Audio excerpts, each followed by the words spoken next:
Hello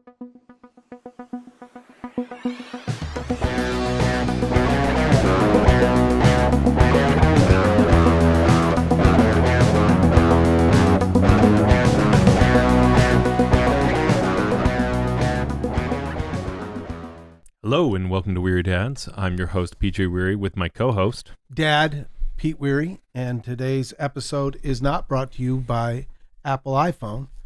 I just wanted to say it wasn't. It someday could be, but who knows? Who knows what that sponsor might be? It's kind of like the shadow. No one knows. No one who knows. lurks around that corner. See, now I have the irresistible urge to do the laugh with that. You know what I mean? Like it just always finishes it up. The shadow laugh, for those of you that don't know. Lamont Cranston. Yeah, really well done there.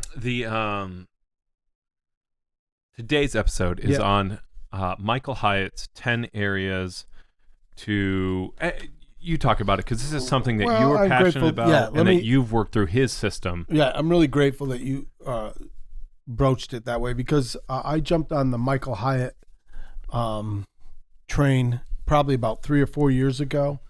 Michael Hyatt ran Nelson Books. He, if you know his story, he took it. It was really struggling, did really well with it. But Michael Hyatt's a phenomenal leader who has, in a lot of ways, inspired me, especially in areas of habits and rituals, which then you compound it with what James Clear wrote with Atomic Habits.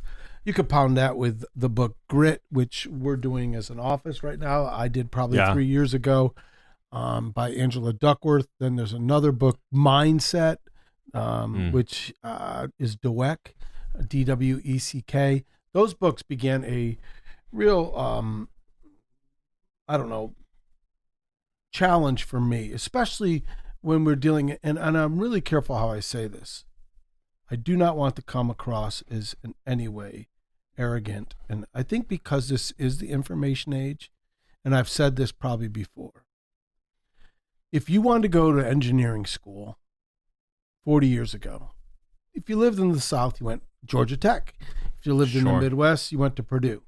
If you want to go to school for engineering now, what do most people do? Do you know what they do? Trying to find a school? I don't know. What would you do? If you had to find information on something, what would you do right now? You mean to go to school for it for a certification or to find out how to do something? Well, find out which school's the best at engineering. I would Google it. Yes. Yeah. Guess which school is the best for engineering on Google? It probably changes daily. Yeah. Well, no, I mean... What? That's a whole rabbit trail. Right, but I do. I would say MIT, but I don't know. Right. So if you're in New England, you went to MIT. Here's what I would say: but you're gonna get 100 schools saying they're the best, and what that does is causes a lot of kids angst and a lot of like, what school should I choose here? And you see that a lot. So this generation is growing up with a lot of information that does not mean they have clarity and wisdom. So I say that not to judge this generation. I think it's a great scenario where we can help them understand this is what you're facing. How do you have wisdom and so forth? And Michael Hyatt talks about having balance in your life. He talks about having, and we're going to get to these. We're going to talk about 10 areas of your life, which will help you to have balance. And then he actually talks about, and this is maybe 2 episodes away. He talks about having morning rituals. Right. Workday rituals, closing up your work, or morning workday rituals, closing up your day, afternoon workday rituals, and then an evening ritual. So 4 sets of rituals. Yeah, which if you really look at your days, man, I don't know about you, but I get my best work done usually in the morning. That's when I get my best work done. But I now have morning rituals, then I have morning workday rituals, and then I have afternoon rituals, and I try to get, and we'll talk about a big 3 get done, and then the evening I prepare for the next day. And it's not hard. It's a borderline statement. Sometimes just mindless. Collect and get data. Yeah, and as I hear you talking, I'm not as familiar with this. I did glance over the material you sent to me. From a philosophical background, a question that I do love. I just really enjoy it, and I think we're looking at Michael Hyatt's kind of answer, or at least toolbox for answering what is the good life. Right. And so, I think we're going to do a 3-part series here, 2 on the 10, like we're going to do 5 of the 5, like the 10 different areas of life. Yep, 5. 5 and 5. And then we're going to do the rituals for the 3rd part. And I think that's, and what I want to say with this is I don't think, I even as I looked through this, I saw some critiques, but at the end of the day, like, all we can do is take what other people have given us and figured out what works and what doesn't. And I think Michael Hyatt has proved successful. I think he has a good system, and I think this is valuable. Right. So this isn't the end all. By the way, folks, I just want y'all to know, this has been a journey for me. I started off with Franklin Covey. Sure. For those of you out there that you remember back in the day, 7 Habits of Highly Effective People, I did that forever. One of the things that I always did is write my devotions on the right-hand side, what I learned from my scripture reading and so forth. Then you might have been in 4th or 5th grade, we go to the Palm Pilot. I'll be very frank with you folks. I remember this. Yeah. Ended up not liking it all because it was hard for me to journal. I couldn't look at what I had read that day. Probably more of a paper pusher, right? Like I like that. So that didn't work. So I went back to the Stephen Covey, and I did that until probably 7 or 8 years ago. Then I read a book by a guy named Brendan Bouchard, High Performance Habits. High Performance Habits. That's it. It's a good book. And you and I went through that together. I mean, and just to be honest, like I think he dwells a little bit too much on social proof. So I skimmed about 2 paragraphs per chapter where he's like, and this is how I did it, and it was really successful. Right. I'm like, you convinced me. I don't need that. And you know what? That's what you're saying right now. Yes. Like what I'm about to share with you folks, you might only use half of this. You might not even use it. That's fine. But what it is it's a tool, another opportunity to throw in your toolbox to analyze. I do have go ahead. No, jump. If you walk away from this, I mean, this is my goal with every podcast I do.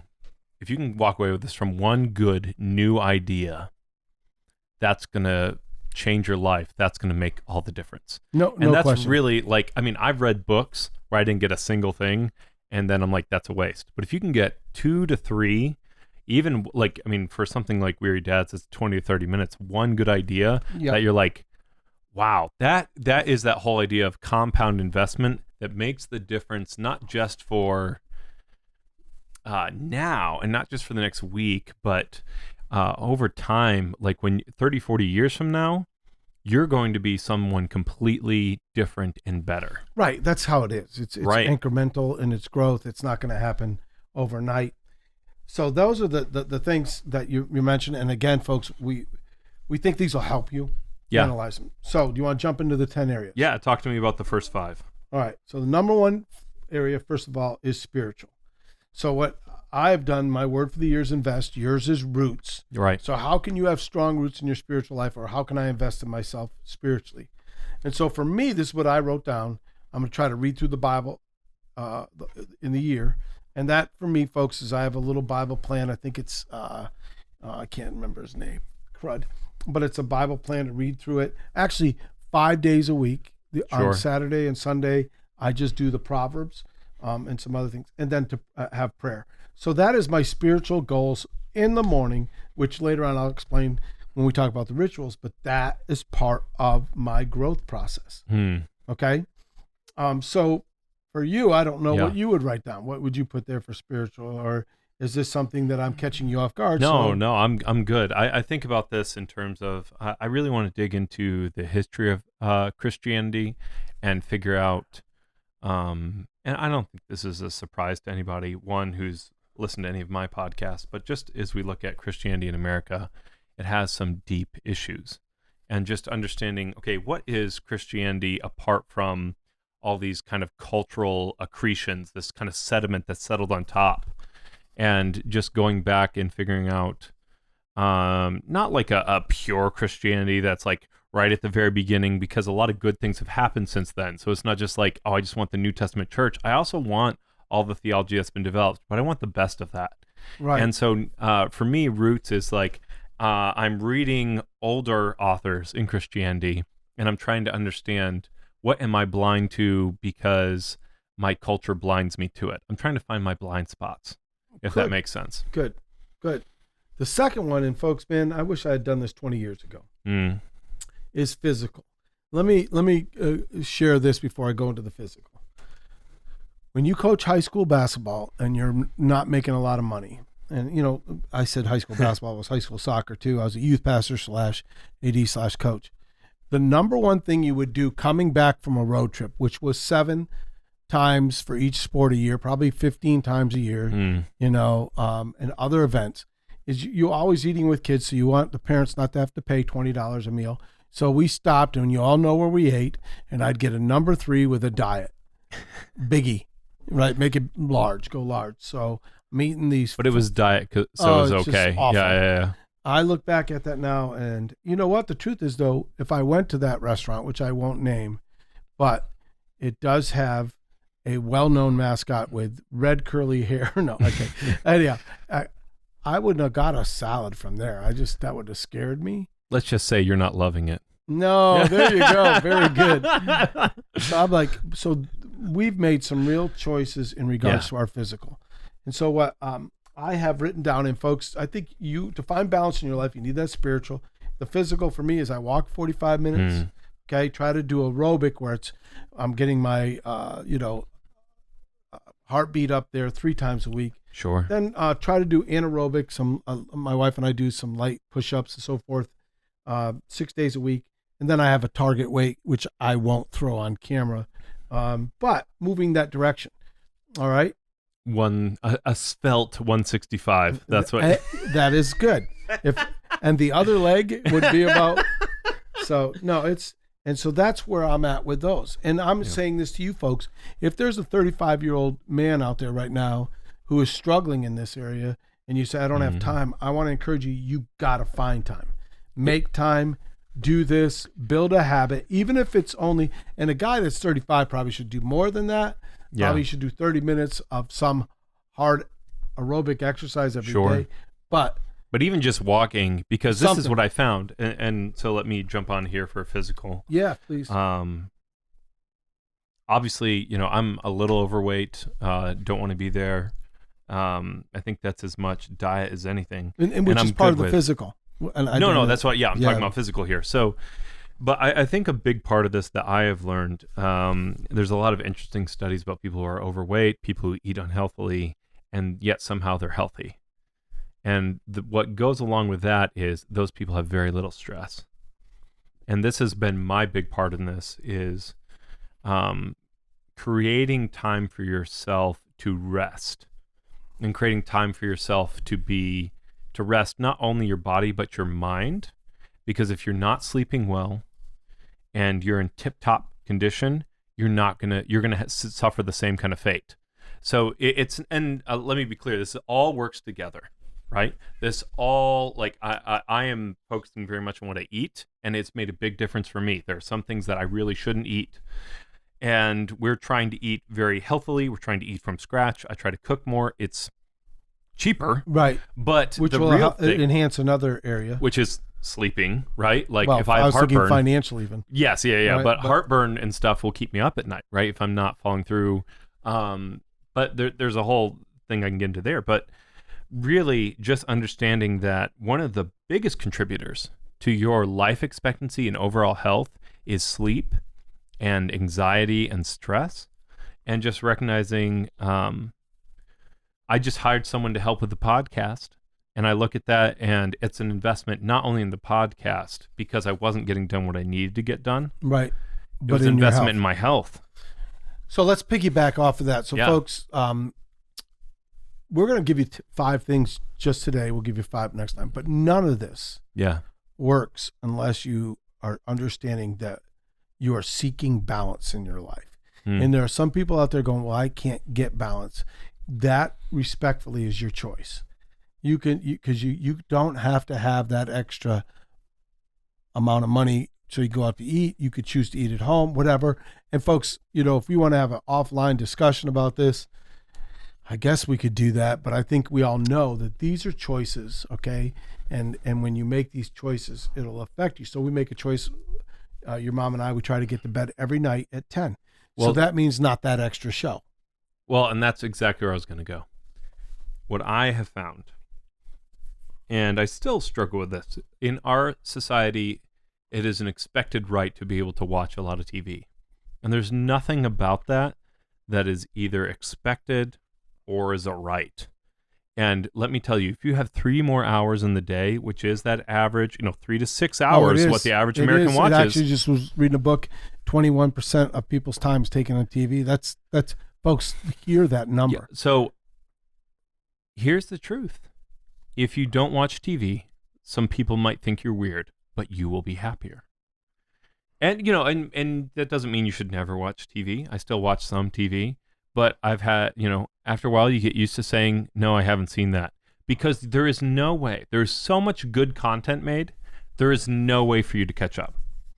The people who are caught up on everything, I know those people and I've talked to them and I've come to realize that they go home and they watch TV from the time they get home till the time they're done. 5 to 10, 5 to 11. And it's a real thing, right? And they 6 actually times 5, 30 hours a week, and that's not counting the weekends. Yeah.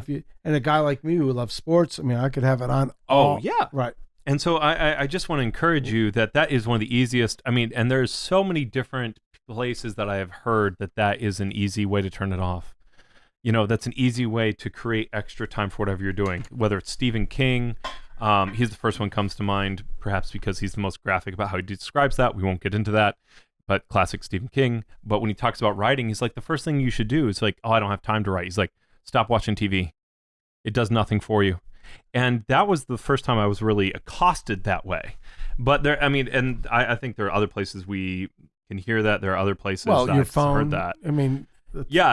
I mean, right. There's so much to it. So, and I think we all need to know that and I know we're on TV right now, or YouTubing it, right? Right. But this can be the world's biggest distraction. Yes. Okay. And so we need to be aware of it. Well, and the way to think about this is, okay, I don't want to give up all TV. So you're watching 3 hours a day. Actually, tally it. They have it on if you're watching a lot on your phone, your screen time, you can check that. And just think, like, if you did 30 minutes of walking every day, how much better you would feel. The science on it is clear. Right. And so instead of watching your phone for 3 hours a day, just do it for 2.5. And that's where literally this is what people do. You go out, you listen to a podcast, and you grow. Just say, I'm going to give 30 minutes a day to learning and growing. So the next one is intellectual, which then goes back to what you just said about a podcast. I just had a guy saying, I don't read. Now that's a little hard for me to comprehend. Okay. Yeah. There's different. But I said, get audiobooks. Sure. And then get podcasts. Yeah. Because for my intellectual, which goes back to, I don't have time to read or I listen to a podcast. We go back to the TV. So now everybody out there thinks we hate TV, which isn't true. Okay. Yeah. Well, there is a balance. Let me respond to that. Yeah. Like, so for the most part, I've learned from reading, right? But I couldn't figure out cooking by reading. And what's made the big difference for me is that, and I did this with my kids, we were just watching dumb shows, and then I switched to watching cooking shows with my kids, particularly YouTube tutorials on how to cook stuff.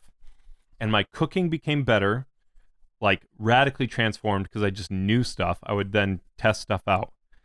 But because I focused on something that'd be a little bit more efficient, I enjoyed it. It made me relax. And it doesn't have to be cooking. Maybe it's woodworking for you. Right. But like, don't be afraid to just switch up from merely entertaining to slightly educational. Right. So back to those, everything you're just saying, you're dealing with your spiritual, which by the way, when you deal with your physical, that's affecting your spiritual too, because you're getting better sleep.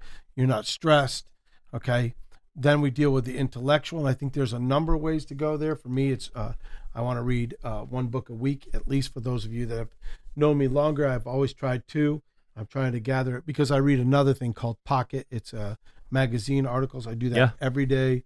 It's fresh. And then I'm starting to write a book. And this, folks, has been the biggest. When I go through these 10 things, I'll share. I think this is the only one that I'm in any way behind. This is, and I've got to carve a time. I think it's out of fear that it's not going to be good enough, but I'm working on that one. Okay, so spiritual, physical, intellectual, then parental. Okay, so for parental, for me, and we're obviously going to have PJ jump in, we should bring Becky and Mom in here too, because they're influencing, I think. All right. Last I checked. Somewhat. Well, right? And this is, even grandparental. Well, that's where I'm going. So, sure. So what I try to do, we're in a different stage of parenting. So I text our family every day with encouraging scripture or text. I try to do that every day. And then I try to spend time with Finn and Soren once a week. Now, for those of you that know them, that's really not hard because they're very lovable. Finn will come into our little place that we are in, our in-law suite, and he'll sit on our lap, and we're able to do a devotional with him. Today, he was alone because Soren fell asleep on the couch. I played one game of dominoes with him. It took me 5 minutes. I think he set the game up so he would win, which is proof that he has intellect. But I want to make choices to invest. So he even told my wife, for those not listening, Parental, I travel, but this Thursday, we're keeping Thursday night free because we're going to go to Finn's game. Now, do I care if Finn's any good at basketball? Truth is, only for his sake, so that he'll just have some confidence when he's doing physical activity. Right. But really, I could care less. Like, if he's just a boy that's teachable, humble, and learning, that's great. Now, parental for you is much different. Yeah, and I think there's this area obviously flexes and grows. Like if you don't have kids, then it doesn't really mean much. There is that preparation side of it. I think you could swing in there and slash it. Yeah, preparation as well as mentoring. Mentoring, sure. That's where I would go with somebody. And if you've never had, yes, and you should have someone you're investing in. But there is a difference, and I've seen this with friends. I had a friend who's a nanny, and she was very comfortable with kids, and then she was a parent. She's like, this is way harder, because at the end of the day, when you're mentoring somebody, after you're done mentoring, they go home and there's someone else's problem. You know what I mean? Like, that's not kind of how we looked at you guys, not as problems. We looked at you as opportunities. That's very kind. But Soren woke me up at 4:00 this morning talking about a snack because he wouldn't eat enough last night. Folks, so do you know how I know this? Because I woke up at 4 this morning and I heard somebody out in the kitchen, PJ, and I was thinking, man, he must be trying to write this morning. And then meanwhile, I was trying to write. It didn't happen. No, then Soren from 5 to 7:38 slept on the couch. If you could only see it. Folks. Oh man, yeah, and he, I can see the joy of parenting is seeing full humans develop, and you get to see and just recognize that they are people who are going to develop in full and like they're going to have thick lives. So I think one of the ways that I think about this, and one of the things that's really struck me lately, is that we as people don't realize how other people have just as rich of inner lives as we do. And that is an overwhelming idea. That's rich. When you but when you start to think about it, like everyone, like everything that you're feeling, everything that you're thinking about, all the plans, all the futures, it's overwhelming to you. And then like every other person feels like that. Right. I mean, the mind is so powerful. It's just racing all the time. And there's so many emotions and hills and valleys. And, I probably shouldn't throw this out, but I think I did a video about it. Somebody calls them happies and crappies. There's happy days and crappy days. Sure. Which affects, your parental, just to throw that out there. But folks, David called them mountains and valleys. Yeah. That's part of life. And you're right. Everybody's got those emotions going on all the time. And those thoughts. And that's what I see with my kids. And they're just a little bit more ignorant. Not much more, but a little more ignorant, right? They're just getting started. And one of the things that's really convicted me, I just did Chasing Leviathan. It's coming out tomorrow, so it'll already be out by the time this comes out. I did a Chasing Leviathan with Stephen Kokoa Miller. And he teaches philosophy to pre-college kids, and that's like his passion. And one of the things he mentioned was that kids are better at thinking about what could be than what is, whereas adults tend to be better at what is. And they have, and that we tend to talk about them like they aren't responsible and they don't care. When really we're not doing a good job of engaging them, which we see with like adults, right? we think they don't really care. They do care. You're just not engaging them. No, and you're not giving them the opportunity to voice. Like, if you allow your kids to speak into and actually invest, I think you did a thing about this with was it Ben Franklin, or it was one of your quotes you put up on social about like, if you teach someone something and if you get them to do it alongside you, it's totally different. Right. Like, and really allowing kids to make definitive choices for themselves and to engage on they have that capacity. Every human being has that capacity, and they want that. They desperately want that. And they can tell when you're not actually engaged in that, when you're just like have them there as kind of a participation trophy.